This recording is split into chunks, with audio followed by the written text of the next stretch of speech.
The Reichsmarshal's laugh carried across the hall like a whip crack. It was September 1939, and Hermann Göring, resplendent in white uniform, stood before rows of Luftwaffe officers in Berlin. Cigarette smoke drifted beneath chandeliers as he thundered his promise. No enemy bomber would ever reach the Ruhr. If one did, he sneered, they could call him Meyer. The men laughed with him, reassured that Germany's skies were sealed. At that moment, with Poland crumbling and the Wehrmacht triumphant, his confidence seemed unshakable. Outside the hall, the city carried on with an almost festive mood. Berliners strolled unter den Linden. Shopkeepers boasted of new goods taken from conquered lands, and posters promised glory. No one could imagine that within a few years those same streets would echo with the wail of air raid sirens. The irony was already in motion. Across the Atlantic, America's aircraft industry was stirring in ways Göring could not fathom. In 1939, Boeing had already flown its prototype flying fortress, the B-17. German intelligence dismissed it as clumsy, too slow, too heavy, too dependent on untested defensive guns. Yet the American idea was radical, a four-engine bomber that could carry 6,000 pounds of bombs, more than 1,800 miles, bristling with 13.50 caliber machine guns. Where Germany relied on twin-engine Heinkels and Dornier, America was betting on something larger, tougher, more relentless. To Göring, such machines were impossible fantasies. To American planners, they were blueprints for the future. Even as he promised immunity, the first production fortresses were rolling out of Seattle plants, riveted by men and women who still believed war was Europe's concern. The boast would follow him. Soldiers repeated it in barracks. Berliners muttered it with pride. "Call me Meyer," an oath that sounded like steel, but history would twist it into mockery. Years later, in shelters beneath the burning city, mothers would whisper it bitterly as bombs shook the earth above them. That night, in 1939, Göring could not know his words would outlive him, remembered not for power, but for arrogance. The laughter of that room would one day echo against the roar of engines from across the ocean. Far from Berlin's chandeliers, another sound defined 1939 America, the staccato rattle of rivet guns on Boeing's assembly line in Seattle. Sparks flew, women in coveralls leaned over steel skeletons, and the smell of hot oil mingled with sawdust from wooden mock-ups. America was not at war, but already the factory floor looked like mobilization. The B-17 Flying Fortress was no paper project.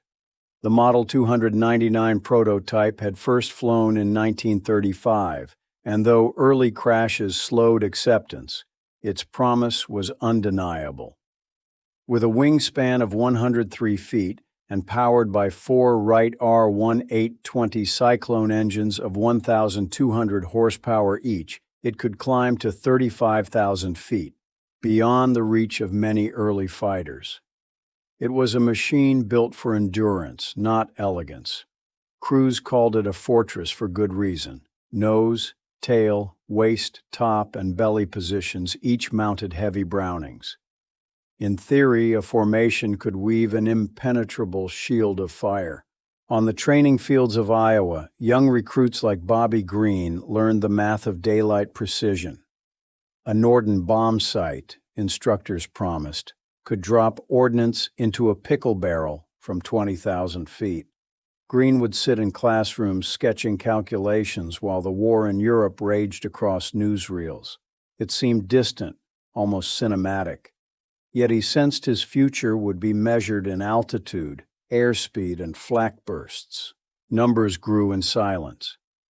In 1939, America produced fewer than 3,000 aircraft. By 1941, that number would quadruple. Factories multiplied, parts were standardized, production lines streamlined. Where Germany struggled to meet both civilian and military needs, America redirected an economy of abundance. Willow Run, Ford's plant in Michigan, would soon produce a B-24 every 63 minutes, one factory outproducing entire Axis nations. For the moment, the fortresses flew only in tests, their aluminum skin gleaming under Pacific rain. Göring had not seen them, and perhaps would not have cared. But the blueprints stacked in Boeing's drafting rooms represented something Germany could never match: industrial democracy harnessed to purpose. The laughter in Berlin found no echo here. In its place was the steady hammering of tools, a rhythm that would become the war's soundtrack, the sound of giants being born. The first real test came in 1942. From English bases still raw with mud, small groups of B-17s droned toward occupied France. Their target was Lille, a maze of factories feeding the German war machine. The theory was simple: tight formations, overlapping defensive fire, precision bomb site accuracy. Reality proved harsher. Green, now a fledgling bombardier, felt the fortress lurch as black puffs of flak blossomed around them. The sky stank of cordite and ozone, each concussion rattling the plexiglass nose where he crouched over the bomb site. Sweat froze against his oxygen mask as Focke-Wulfs and Messerschmitts ripped into the formation. The fortress was tough, but even armor plate had limits. Crews watched in horror as a winged B-17 spiraled down trailing fire, its crew bailing out into thin air. Losses were staggering. Some missions saw 1 in 4 bombers fail to return. At Schweinfurt and Regensburg in 1943, unescorted formations suffered butcheries approaching 30%. The math was cruel. At that rate, no crew would survive the 25 missions required to rotate home. Skeptics in Washington whispered that daylight bombing was suicide. British commanders, favoring night raids, declared the American insistence on daylight precision a fantasy. Yet something remarkable happened. Crews endured. They patched holes with aluminum sheets, replaced gunners with men who barely knew the controls, and climbed into the sky again. The B-17 proved it could take punishment unimagined by engineers. Fortresses limped home with tails shredded, engines gone, wings chewed to skeletons. Photos of crippled planes landing safely became icons of resilience. The industrial engine kept pace. Where Germany might replace a dozen fighters a week, America rolled out hundreds of bombers every month.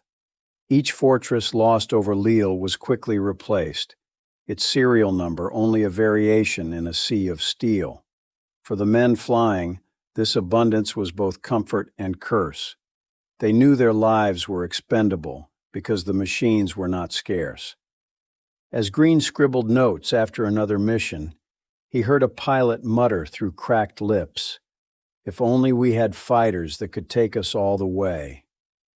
It was a wish uttered across airfields, a prayer whispered into the slipstream. The answer, though they did not yet know it, was already being tooled in American factories. The winter of 1944 broke over England with skies as gray as steel. On the morning of February 20th, farmhouses in East Anglia shook as hundreds of bombers roared into the air. Dogs howled, windows rattled, and children ran to see contrails stitching white scars across the heavens.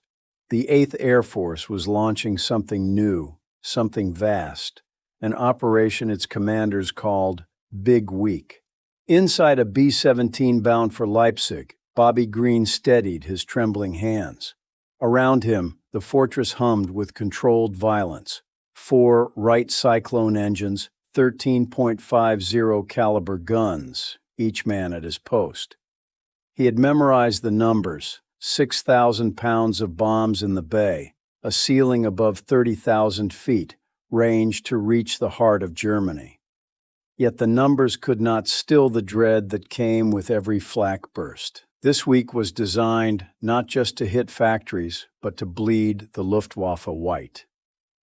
Nearly 4,000 bomber sorties were scheduled in 6 days, dropping more than 20 million pounds of explosives on aircraft plants at Gotha, Brunswick, and Leipzig. It was deliberate arithmetic. Germany could not replace pilots at the rate America could build planes. Hauptmann Klaus Richter climbed into his FW-190 that same morning, frost still crusting the wings. His orders were desperate and blunt: intercept at all costs. He knew the reality. Veteran pilots were being lost faster than they could be replaced. Young men beside him had barely 40 hours in the cockpit. Gasoline was rationed, spare parts scavenged from wrecks. Yet they flew. The sky over Leipzig was chaos. Black flak clouds burst like thunderheads. Fortresses held formation as fighters slashed through them, tracers crisscrossing the air. Green gripped the Norden bomb site, guiding the plane onto target as smoke and fire bloomed below. Richter pulled his fighter through another attack run, machine guns chattering, and watched a fortress roll into a fatal spin. By week's end, hundreds of American bombers had been lost, thousands of airmen killed or missing. But the Luftwaffe paid a deeper price. 1/5 of its veteran fighter force gone, production lines gutted, morale shattered. For the first time, Göring's promise of safety felt like a cruel joke. When Richter returned to base, bunks once filled by friends stood empty. Green, exhausted but alive, scribbled a note: "We may yet win this war from the sky." The morning of March 6, 1944, was brittle with frost. At airfields across England, engines coughed to life and then settled into a roar that shook the earth. From Thorpe Abbotts to Bassingbourn, the sky filled with silver wings, more than 700 American bombers rising in ordered columns. Their destination was Berlin, the capital Hermann Göring had once sworn no enemy would ever touch in daylight. Bobby Green sat strapped in at his station, the plexiglass nose fogging with his breath. Ahead stretched a horizon lined with contrails, 504 B-17 flying fortresses and 226 B-24 Liberators, escorted by nearly 800 fighters. It was the largest daylight strike in history. The men knew the cost. Berlin meant flak towers, fighter swarms, and casualties that could empty squadrons. For the Luftwaffe, it was an existential alarm.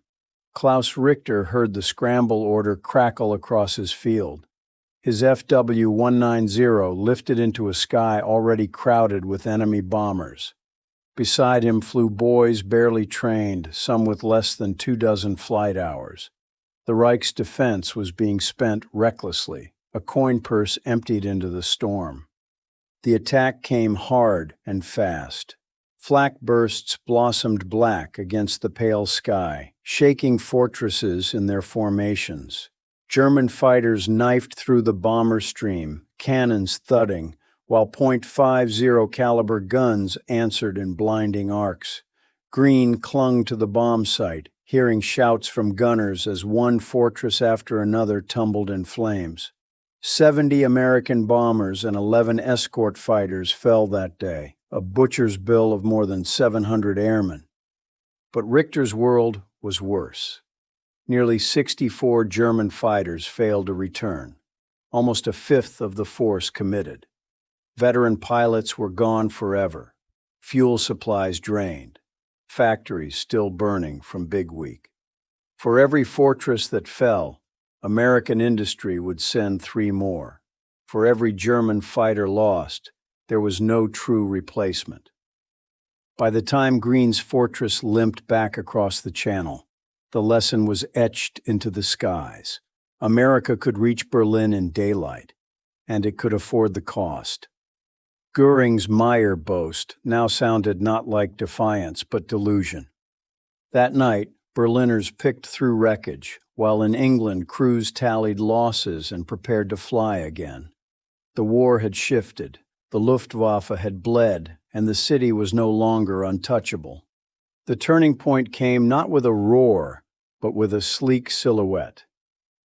In March 1944, over the battered skies of Berlin, American pilots in P-51 Mustangs appeared above the bomber stream, their drop tanks gleaming in the sun. For the first time, a single-engine fighter could escort the flying fortresses all the way from England to the German capital and back. It was a sight that stunned the Luftwaffe. Bobby Green watched them dart through the formations, diving on FW-190s that had once attacked with impunity. The relief in his crew was palpable. Instead of bracing for inevitable slaughter, they felt hope. The Mustang was fast, maneuverable, and deadly, with a range of nearly 1,650 miles when carrying external fuel. It could chase German fighters even as far as their own bases. Klaus Richter saw them too. He had fought bombers before, but this was different. The Mustangs fell on his comrades with relentless aggression, breaking up coordinated attacks, hunting stragglers, and refusing to yield the sky. Later, accounts would attribute a bitter confession to Goering himself. When I saw Mustangs over Berlin, I knew the war was lost. Whether apocryphal or not, the sentiment was real. The statistics told the story. Within weeks, Luftwaffe loss ratios spiraled beyond recovery. American bombers flew deeper, more often, with fewer casualties. German pilots were cut down faster than replacements could be trained. Gasoline shortages grounded squadrons, and veteran instructors were ordered into combat where they died beside their students. For Green, the difference was visceral. Missions that once ended in smoking wreckage now returned with most of the formation intact. Instead of staring at empty bunks, crews found themselves planning the next sortie. The Mustang was not just a machine. It was a promise kept, the answer to every prayer uttered at 20,000 feet. Richter knew the tide had turned. The Reich had been forced to fight a battle of attrition it could not win. Where America produced in abundance, Germany now rationed in desperation. The Mustang's shadow over Berlin marked the end of illusions, the beginning of collapse. And above the ruins, contrails still stretched like white scars across the sky, proof that the war's balance had shifted forever. The hum of machinery in Detroit was a different kind of battlefield music. In the cavernous halls of Willow Run, the air smelled of oil, steel, and fresh paint as B-24 Liberators rolled down the assembly line in an endless procession. Shift whistles echoed, women in kerchiefs riveted wings, men guided engines into place, and foremen barked over the din. Every 63 minutes, another bomber wheeled out into daylight. One factory, 1 hour, one aircraft, an output greater than some entire nations could muster in a month. Back in Europe, Bobby Green sat in a briefing hut where maps covered the walls.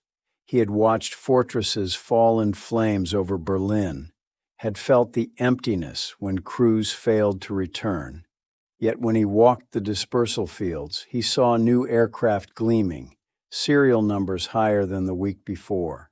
It was as if the machines themselves multiplied overnight. America was waging war with abundance. The numbers told an impossible story.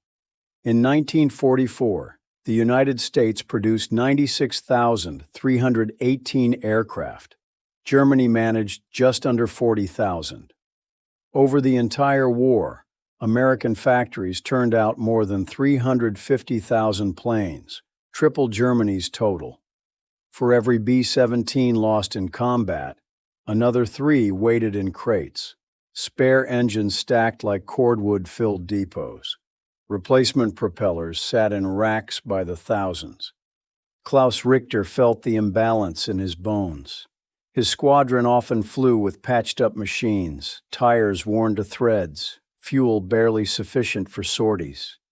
Mechanics stripped wrecks to keep others airborne. Sometimes they rolled onto the runway with only half their instruments working. Meanwhile, Allied bombers arrived in waves that seemed limitless, each mission larger than the last. The fortress itself embodied this abundance. It was heavy, ungainly, but it could come home on two engines, or with wings shredded into lace. German pilots marveled, even cursed, that such wrecks did not fall. And for every fortress that did, another squadron would appear within days. In Detroit, a young woman wiped sweat from her brow as she signed off on another bomber rolling out of Willow Run. She would never see Berlin, never smell flak smoke, yet her work carried American might across oceans. Green never knew her name, but he trusted her rivets with his life. Factories without end had become weapons in themselves. The war would be won not only by courage in the sky, but by production that defied belief. For Berliners, the promise of invulnerability had dissolved into nightly terror. On February 3, 1945, the air raid sirens wailed again. Families scrambled into shelters, clutching children, carrying blankets, sometimes nothing at all. Erika Vogel guided her two young ones into the cellar, the concrete walls sweating with condensation, the air thick with fear.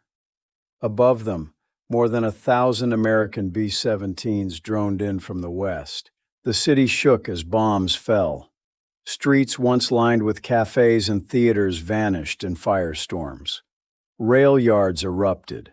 Government buildings collapsed. Whole neighborhoods became seas of rubble. The thunder was relentless, a drumbeat of destruction lasting hours. When Erika dared to emerge, the familiar skyline was gone. Smoke hung low, mingled with the acrid stench of burning fuel and masonry. By then, Berlin had endured 363 separate raids. The RAF had dropped more than 45,000 tons of bombs, the Americans nearly 22,000. The weight of steel and fire had reduced Göring's boast to ashes. Nearly 1.7 million civilians, 40% of the population, had fled by May 1945. For those who stayed, survival meant huddling underground, bartering for bread, and praying each raid would not be their last. For Bobby Green, Berlin was a black smear on the horizon glimpsed through frozen plexiglass. To him, the city was target coordinates, a smoke-shrouded bullseye. He never saw the civilians below, never heard their children cry. His war was measured in altitude, bomb loads, and whether his fortress returned intact. Yet the consequences of his missions were written in Erika's diary, in the hollow-eyed refugees stumbling westward. Klaus Richter, when grounded by fuel shortages, walked those same streets. He saw mothers scavenging among ruins, Luftwaffe flak crews standing watch over towers that fired day after day, but could not stop the flood. He remembered Göring's promise and felt the bitter mockery of it echoing in every crater. American abundance had reached Berlin not only in bombs, but in the very fact of persistence. Raids followed raids, formations followed formations. Where the Luftwaffe weakened, the bombing only grew. To Erika and her neighbors, each night confirmed what the Reich would not admit. The war was already lost. Meyer lied. She whispered to her children as another raid began. At a wooden table inside a drafty operations hut in England, General Jimmy Doolittle leaned over a map and made a decision that would change the air war. Until now, American fighters had clung close to the bomber streams, shepherding them to and from targets. Losses remained brutal. Doolittle issued a new order. Escorts would no longer just protect, they would hunt. The change rippled across the sky. P-51 Mustangs and P-47 Thunderbolts roamed ahead of the bomber columns, diving into German airfields, strafing fighters before they could climb, slashing through formations on their own initiative. It was open-season warfare, not defensive escort. Green noticed the difference immediately. Missions that once felt like doomed marches now carried a new confidence. The Mustangs swept predators from the sky before they reached the bombers. For Klaus Richter, the shift was devastating. Scramble orders crackled over the radio, but squadrons often found themselves attacked before even forming up. Aircraft were shredded on runways, pilots killed before clearing the ground. Training schools were emptied, as young men were rushed into combat only to be cut down within days. The numbers told the story. On March 6th, Berlin cost the Americans 69 bombers, but nearly 64 German fighters fell in the same battle. Loss ratios that once favored Germany now bled the Luftwaffe white. Pilot training collapsed, fuel shortages grounded squadrons, and the psychological toll grew unbearable. In Berlin, Erika noticed the skies changing. Once, she had seen German fighters claw upward in swarms to challenge the bombers. Now the contrails above were mostly American. The flak thundered, but the protective canopy of the Luftwaffe was thinning. Civilians whispered of boys pressed into cockpits, of jets promised but too few to matter. For Doolittle, the results were clear.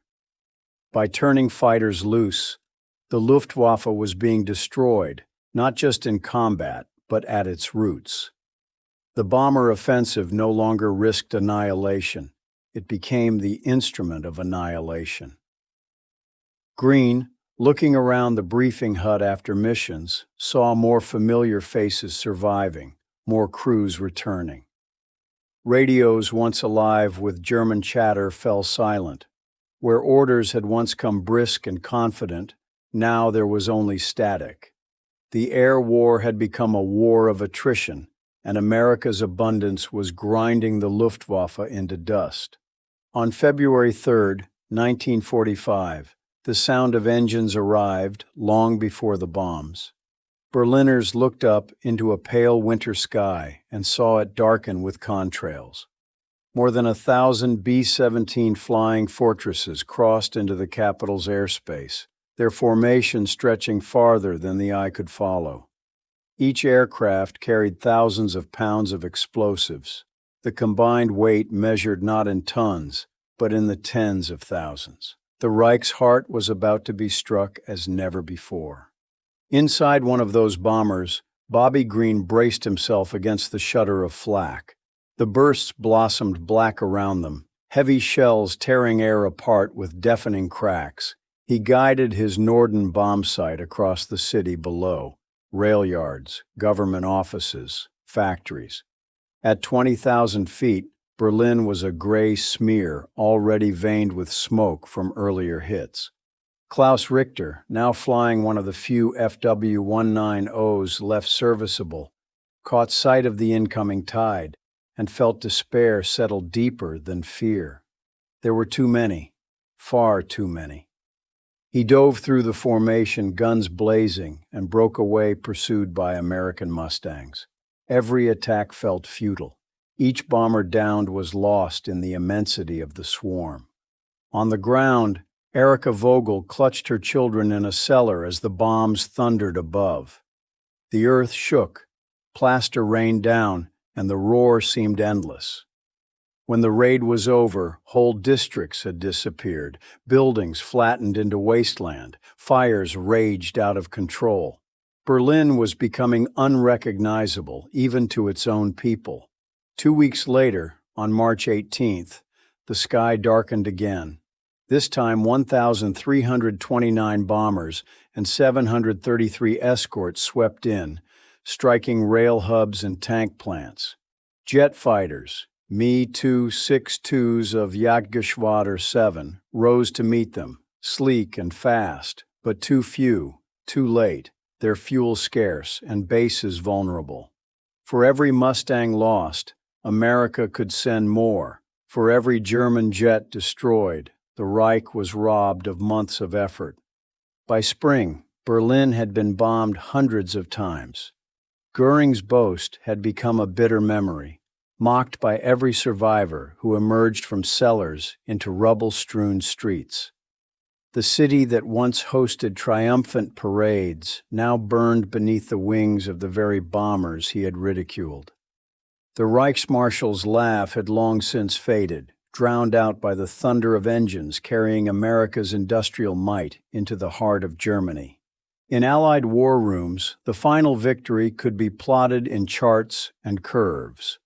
On one wall hung a graph of aircraft production, a line for Germany climbing slowly, peaking in 1944 near 40,000 machines, then collapsing. Above it soared America's line, dwarfing the enemy with 96,318 aircraft in that same year alone.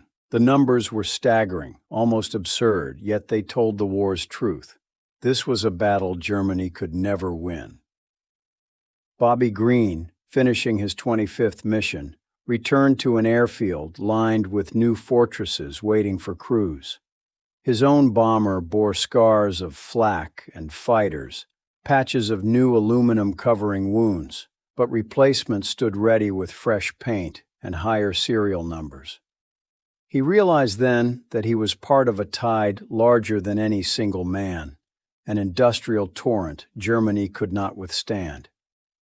For Klaus Richter, the numbers arrived in silence.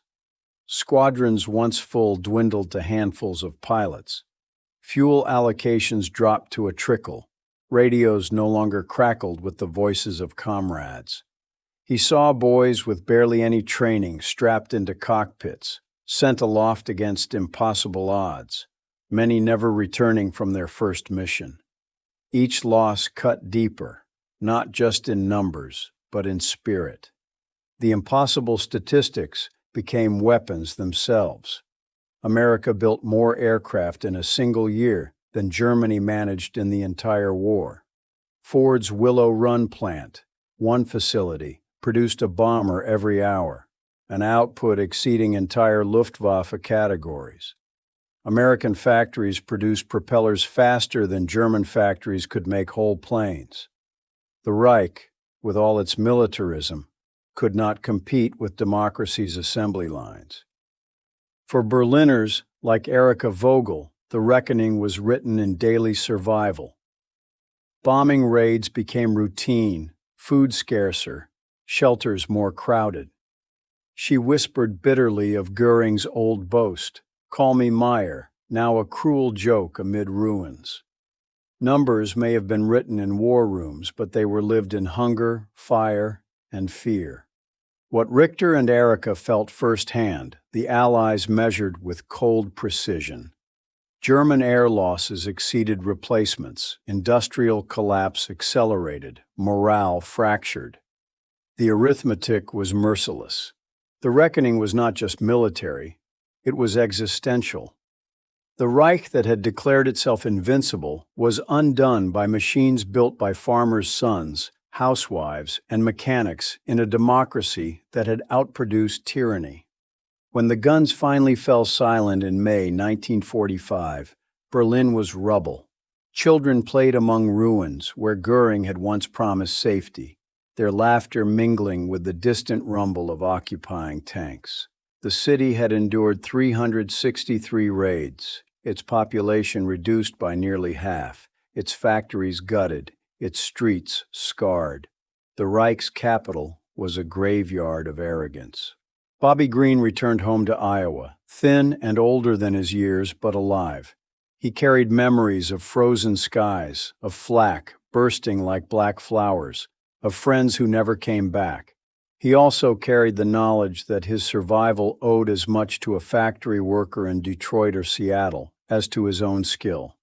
Every rivet, every propeller, every replacement aircraft had been part of the shield that carried him home. Klaus Richter survived the war, but walked through a city unrecognizable. He remembered the swagger of 1939, Goering's certainty that bombers would never touch Germany. Now the evidence was in every shattered street, every burned-out church.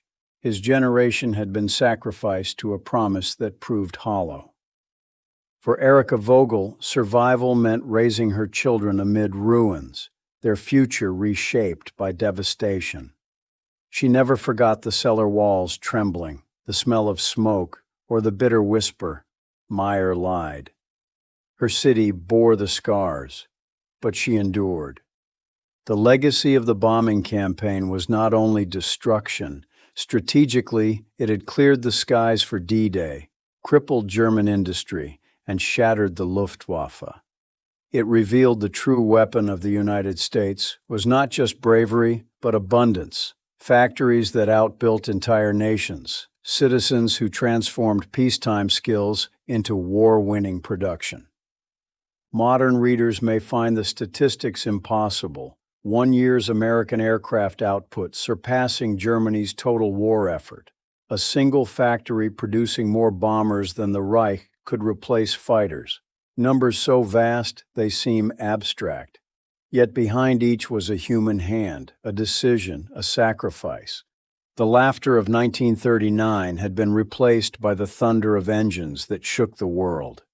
From those contrails stretching over Berlin emerged a new truth. In a war of ideology, industrial democracy proved stronger than militaristic tradition. That truth endures still.